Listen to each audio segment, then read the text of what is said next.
5.18 소요는 북한이 지휘 주도한 반란이었다. 누가 그 방아쇠를 당겼느냐?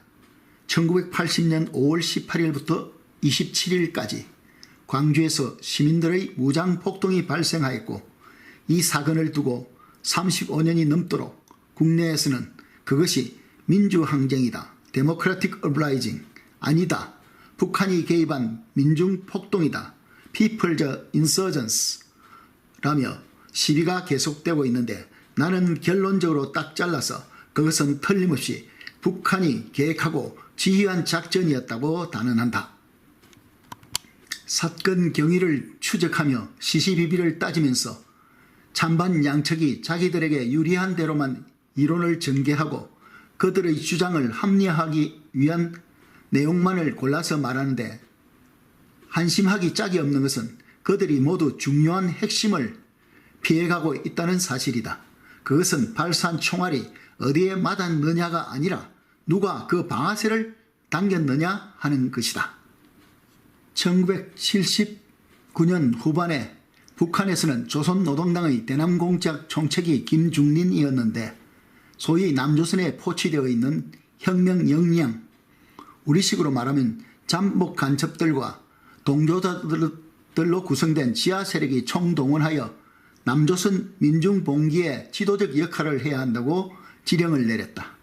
동시에 북한의 특전대인 제17공수여단이 그해 여름부터 치열한 특수훈련에 들어갔는데, 그 이유는 1980년 여름 이전에 남조선 해방을 위한 대사변이 일어나는데, 우선 서울과 마산과 광주에서 동시다발적인 민중봉기가 일어나고, 남조선 지하에 구축해놓은 혁명 역량이 주도하되 표면적으로는 시민들의 자발적인 민주화 투쟁으로 표방하고, 이 불길이 전국적으로 확산되면 인민해방시민군이 북조선에 무력 지원을 요청하는 형식을 취하고, 그때 북에서는 제17공수여단과 특전부대를 난파하여 1950년 6.25 사변 때 실패한 조국 통일의 대업을 완수하겠다는 것이었다. 이 정보를 접수한 미국 정부는 1980년에는 남한에서 북한이 계획하고 지휘하는 소요가 있을 것을 이미 알고 있었다. 단언할 수는 없지만 상식적으로 판단할 때 미국 정부는 이 정보를 한국 정부와 공유했을 것으로 믿는다. 그와 비슷한 시기에 북으로 납치되어 간 영화배우 최은희의 증언에도 동일한 내용이 암시되어 있다. 즉 1978년에 노동당의 고위급 간부 한 사람이 말하기를 약 3년 이내에 남조선이 틀림없이 해방된다고 말했다는 것이다. 이런 뒷이야기를 제쳐놓고는 5.18 광주 사태의 엉킨 실타래를 풀을 수가 없다. 무슨 이유인지 모르지만 서울과 마산에서는 불발했고, 좌우지간 1980년 5월 18일에 예상했던 대로 민중소요가 광주에서 일어났다. 1994년 7월에 북한의 내각 총리 강승산의 사위 강명도가 남한으로 망명했는데, 그때 강명도는 분명하게 북한이 5.18 광주 소요를 계획하고 지휘했다고 진술했다. 그는 또한 후일의 저술한 책에서 아래와 같은 사실을 증언하였다. 즉 1981년 6월 인민군 특전여단 군사정치담당 간부 학습 강의에서 김일성이 언급하기를, 지금까지 우리가 남조선을 해방시킬 수 있는 절호의 기회를 3번 놓쳤는데 그 중에 광주 사태가 제일 아깝다.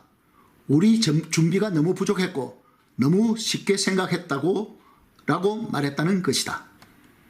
1997년에 남한으로 망명한 북한 노동당 비서 황장엽과 그의 동반자 김덕홍도 잡지 월간조선의 김용삼 기자에게 북한이 광주 사태를 지휘했고 노동당 대남 공작부서 일꾼 상당수가 광주 사태 직후에 일제히 훈장을 받았다고 증언하였다.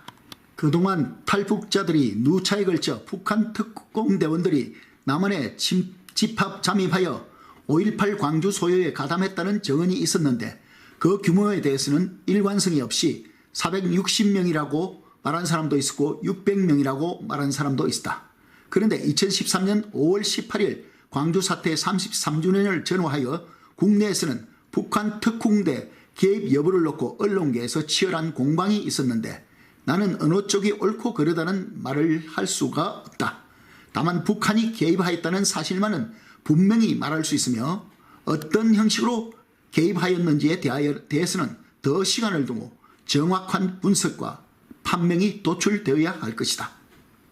그 당시 전두환 정권에 대한 국민 정서가 경직되어 있었고 광주 시민들의 민주화 열망이 극한에 치닫고 있었다는 사실을 우리가 인정할 때 북한의 개입이 없이 광주 시민들만의 순수한 민주화 투쟁으로 진행이 되었더라면 혹 불미스러운 혼잡이 있었다 할지라도 우리가 풀어모아야 하는 거사가 아닌 역사적인 거사가 되었을 것인데 5월 21일 오후에 불과 4시간 사이에 44개의 예비군 무기고를 부수고 5,408정의 무기를 탈취하고 트럭 3대분의 폭약과 내관과 도화선을 탈취하고 170여 명의 좌익섬을 포함하여 2,700여 명의 죄수가 수용되어 있는 광주교도소를 습격하고 166명의 사망자 중 총에 맞아 사망한 116명 중에 진압군의 M16에 맞은 희생자는 36명이고 예비군 무기고에서 탈취한 카빈총에 맞은 사람은 80명으로 조사되었는데 이와 같은 사건을 우리는 어떻게 해석해야 하는가? 우리는 절대로 광주 시민군이 광주 시민을 쏘았다고 생각할 수 없다. 그리고 남한에서는 군인이나 민간인이라도 총을 맬 때는 총구가 하늘을 향하도록 맨다.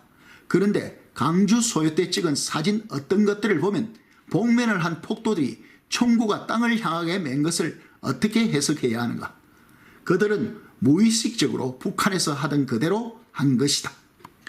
광주 시민들의 민주화 열망에 대한 순수한 동기와 그들의 명예를 우리는 지키고 존중해야 할 것이다. 그러나 북한이 개입하여 광주 시민들을 혼미의 소용돌이 속으로 유도하고 그들의 민주화 투쟁을 마치 국가 전복을 목표로 하는 민중봉기의 형식으로 작전 조작하였다는 사실을 부인할 수가 없다. 광주 시민들의 순수와 열망이 북한의 대남 공작에 도적맞은 것이다. 광주 시민이나 5.18 관계 단체들이 아직도 북한의 개입을 부인한다면 그것은 일종의 스톡홀름 신드롬이다. 북한의 개입이 없이 순전히 광주 시민들만으로 골기를 하였다면 광주 사태의 모양새는 그렇게 거치지 않았을 것이다. 우리는 이제 광주 사태에 대한 역사를 다시 써야 한다. 광주의 민주화 투쟁을 국가적으로 공식 인정하고 저들의 명예를 존중하되 북한의 개입을 부인하지 말고 온 국민이 특히 광주 시민들이 새로운 인식으로 정리해야 한다. 이 일을 위해서는 광주 시민들이 앞장서는 것이 가장 바람직하다. 끝으로 좀 더 정확한 이야기를 하겠다. 북한 인민무력부 총참모부 부참모장 상장이 탈북에 한국에 망명한 것으로 알렸다. 한국의 케이블 TV 채널 A는 2000년 1차 남북 국방장관 회담 때 북측 차석 대표로 제도해 왔던 박성원 북한 인민군 상장 한국군 중장에 해당 박성원 북한 인민군 상장이 러시아 모스크바의 제3국 대사관을 통해 망명했다고 보도했다. 한국 정부는 최근 박 상장의 신병을 인수한 것으로 전해졌다. 러시아에서 근무한 경력이 있었던 박 상장은 금년에 2015년 탈북을 감행했으며 지난해부터 마원춘 북한 국방위원회 설계국장 등 고위급들이 숙청되는 등 북한 내 숙청이 계속돼 탈북을 결심한 것으로 전해졌다. 박 상장은 지난해 마식령 스키장 건설과 관련해 공이 크다며 북한 정부로부터 노력영웅치용호와 금메달 국기훈장 1급을 받은 바 있다. 북한은 1997년 최고의 경제난인 고난의 행군을 선포하며 조국의 보위도 사회주의 건설도 군대가 다 맞자라는 구호를 제시하고 실제적으로 군대를 사회건설의 주요 세력으로 규정하는 성군 정치를 실시해왔다. 따라서 북한군 총참모부는 국가의 주요 기능과 경제 그리고 군사작전 및 대남 공작을 총괄하는 북한군의 성군 정치 핵심 조직이었다. 그러한 인민무력부 총참모부의 부참모장이 탈북하여 대한민국 땅에 와 있다면 황장엽 망명이후 최대의 거물이 기순한 셈이다. 더구나 박승훈 부참모장은 1980년 5.18 광주 소요 때 북한군 대남 연락소 전투원 소속으로 난파되어 5.18 광주 봉기에 심흥군으로 참여한 경력도 가지고 있다.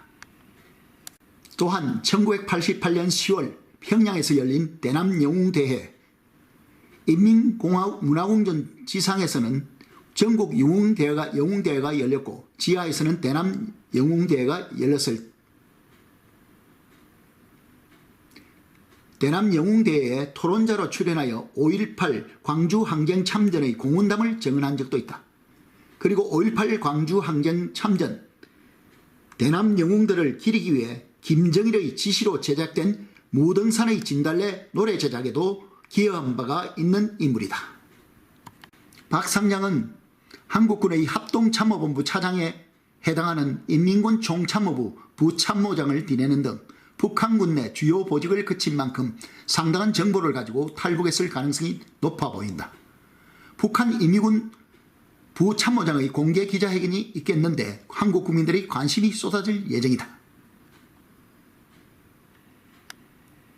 한국 언론계에서 이 문제를 놓고 치열한 공방을 하고 있을 때 내가 이 글을 인터넷 신문에 발표했는데 이 글을 읽은 독자들이 미국과 한국에서 특히 전남 광주에서 현재까지 논의된 모든 주장 중에서 가장 설득력이 있는 분석이라고 호응을 하였다.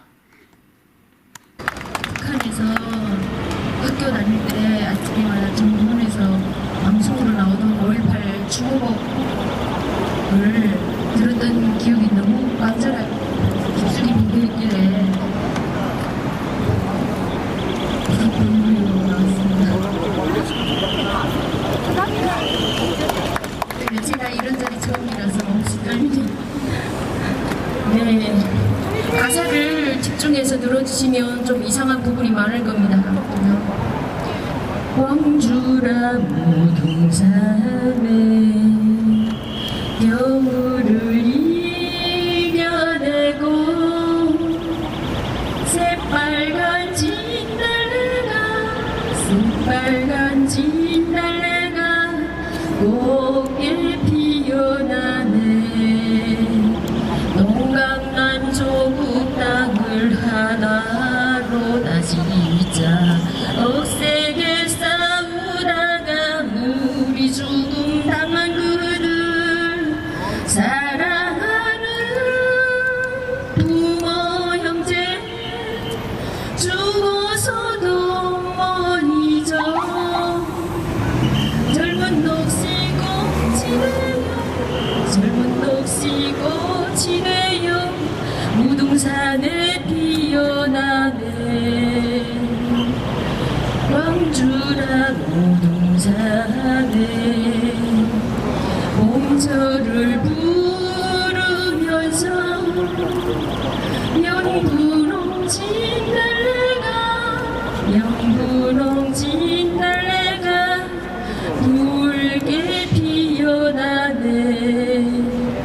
찢어진 민족 혈맹 하나로 다지자. 억세게 싸우다가 우리 죽음 당한 그들 사랑하는 부모 형제 죽어서도 못 잊어. 죽은 넋이 꽃이 되어 무등산에